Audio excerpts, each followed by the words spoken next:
আহা কি আনন্দ আকাশে বাতাসে। হ্যালো এভরিওয়ান, কেমন আছেন সবাই? আশা করি ভালো আছেন। আমিও অনেক ভালো আছি। থুড়িথুক্ক শুধু আমি না, আমরা সবাই ভালো আছি। কারণ একটাই, এখন আমাদের রোড অনেক সুন্দর হয়ে গিয়েছে, পিচ কমপ্লিট। সুতরাং এখন শুধু মজায় মজায় গাড়ি চালানো হবে। হ্যাঁ, আমাদের এই পুলেরহাট টু রাজগঞ্জের রোডের যে কাজ সংস্কার চলতেছিল, তার মধ্যে আমাদের পুলেরহাট থেকে গলদা বাজার পর্যন্ত ফুল রোড কমপ্লিট হয়ে গেছে। তার নমুনা আপনারা সরাসরি দেখতে পাচ্ছেন। দীর্ঘ প্রায় 2 বছর অপেক্ষার পর কিন্তু আমাদের এই রোডটা কমপ্লিট হয়ে গিয়েছে। বাকি এখনও যেহেতু গলদা বাজারের ওখানে বড় একটা ব্রিজ তৈরি হচ্ছে, সো এখানে লং টাইম লেগে যাবে, প্লাস ওই পাশের কাজও অনেকটাই বাকি। এভারেস্ট ওখানে আরও 1 বছর প্লাস লেগে যাবে। তো আলহামদুলিল্লাহ যে আমরা রোডটা ভালো পেয়েছি। তো পরিবেশটা দেখতে পাচ্ছেন অনেক সুন্দর, চারি সাইডের অবস্থা, প্লাস রোড পুরো তেলের মতো হয়ে গেছে। তো এই ক্ষেত্রে আমাদের জন্য সুবিধা হয়েছে, কিন্তু এক শ্রেণীর পাবলিক আছে, তাদের জন্য একটু বেশি সুবিধা হয়েছে।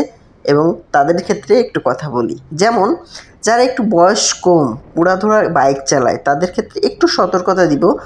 এই যে আমাদের রোডটা সংস্কার হয়েছে, অর্থাৎ আপনারা এখন ইজিলি বাইক রাইড করতেছেন 80, 90, 100 গতি দিয়ে, কিন্তু এটা করবেন না।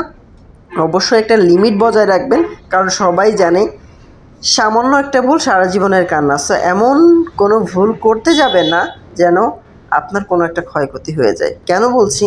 অ্যাক্সিডেন্টের মাত্রা অনেক বেশি বেড়েছে, কারণ অধিকাংশ রোডই এখন খুবই ভালো, কোনো জায়গায় স্পিড ব্রেকার নাই। এই কারণে কিন্তু প্রচুর স্পিডে বাইক রাইড করতেছে, যে কারণে আপনার সামনে হঠাৎ করে যদি কোনো কিছু চলে আসতেছে, আপনি কন্ট্রোল করতে পারতেছেন না, যে কারণে কিন্তু সবাই ক্ষতিগ্রস্ত হচ্ছে। আপনার কারণে আরও 2 জন ক্ষতিগ্রস্ত হচ্ছে, অথবা কোনো একজনের ভুলের কারণে আপনারা ক্ষতিগ্রস্ত হচ্ছে। এই জন্য আপনারা যথাসম্ভব চেষ্টা করবেন একটু সাবধানে রাইড করার জন্য, যেটা আসলে অনেক সময় দেখা যাচ্ছে আপনি ভালোভাবে গাড়ি চালাচ্ছেন, কিন্তু আপনার বিপরীত পক্ষ কিন্তু চালাচ্ছে না। এদিকেও খেয়াল রাখতে হবে। বিষয়টা এমন যে আমরা যারা বাংলাদেশে গাড়ি চালায়, তাদের 2 দিকে চোখ থাকা লাগে। কেন বলছি? সামনেও থাকা লাগে, পিছনেও থাকা লাগে। পিছন থেকে কে এসে আপনাকে ঝেড়ে দিচ্ছে, এটা নিয়ে মানে খেয়াল রাখতে হয়, আবার সামনেটা তো রাখতেই হয়। তো সবার উদ্দেশ্যে এতটুকু সতর্কতা থাকবে যে আপনারা দয়া করে একটু সামলে বাইক রাইড করবেন।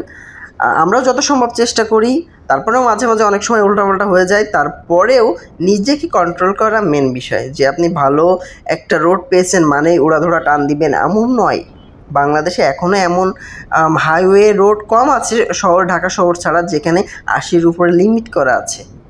যেখানে হাইওয়ে রোড সেখানেও 80-র লিমিট করা, 80-র উপরে চালানো মানে নিষেধ দিয়েছে। সেখানে তো আপনার গ্রামে বা আমরা গ্রামে চালাচ্ছি। সো সেই ক্ষেত্রে আপনাদের সর্বোচ্চ স্পিড 70-এর মধ্যে রাখবেন, যদি হায়ার সিসির বাইক হয়। কারণ হায়ার সিসির বাইকগুলো ইমার্জেন্সি কন্ট্রোল করা যায় বা অনেকে পারে, সেই হিসেবে বলছি আপনারা 70 পর্যন্ত রাখতে পারেন, এর ঊর্ধ্বে যাবেন না। কারণ যত বড়ই ভালো বাইক হোক না কেন বা হায়ার সিসির হোক না কেন, আপনি যখন 70 প্লাস করে ফেলবেন, তখন গ্রামের রোডে কন্ট্রোল করা একটু কঠিন।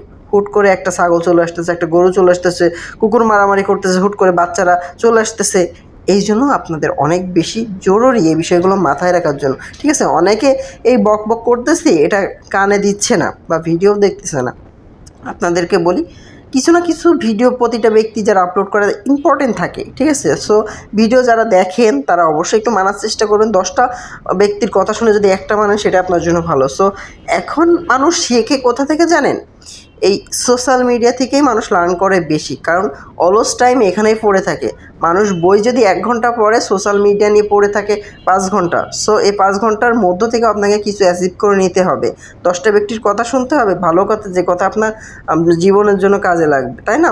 সো যেহেতু আমরা ভার্চুয়াল জগতে ঢুকে গিয়েছি, সেক্ষেত্রে আমাদের ওখান থেকে জ্ঞান অর্জন করতে হবে, তাছাড়া ভবিষ্যতে কিছু করতে পারবেন না। তো যাই হোক, বকবক করলে তো অনেক কথাই বলা যায়, তো আর বকবক করতেছি না। আমাদের রোডটা কিন্তু বকবক করতে করতে প্রায় শেষ হয়ে গেছে, কারণ অলরেডি আমি এই 4.5 মিনিট বকবক করতে করতে পুলেরহাটে চলে এসেছি। ঠিক আছে? আমি কিন্তু কোনো কাট পিস করি নাই, এটা টোটালি রানিং। আপনারা যেমনটা দেখতেছেন এমনই। আমার গাড়ির গতি ছিল হচ্ছে 60-65 এর মধ্যেই ছিল, যেহেতু প্লিয়ন নিয়ে, তো এর ভিতরে আমাদের সুজুকির বাইক, সো পিলিয়ন নিয়ে আমি চেষ্টা করি 60-65-র মধ্যে রাখার জন্য। আর যেখানে একেবারে রোড খারাপ সেখানে সর্বোচ্চ গতি 40 থেকে 45, এর ঊর্ধ্বে আমি ওঠাই না। আর পূর্বে যেমনটা ছিল, রোড খারাপ ছিল, সেখানে 30-35।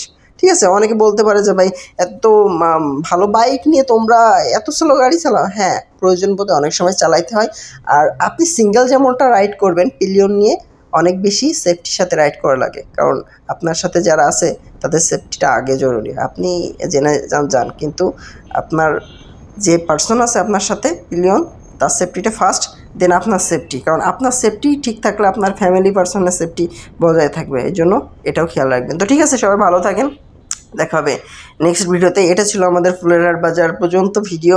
তো এখানে খুবই মানে অবস্থা খারাপ, সামনে এটা নিয়েও কথা উঠবে। তো ঠিক আছে, ভালো থাকেন সবাই, দেখা হবে নেক্সট ভিডিওতে। Thank you for watching my video. অবশ্যই লাইক করেন, শেয়ার করবেন। ধন্যবাদ।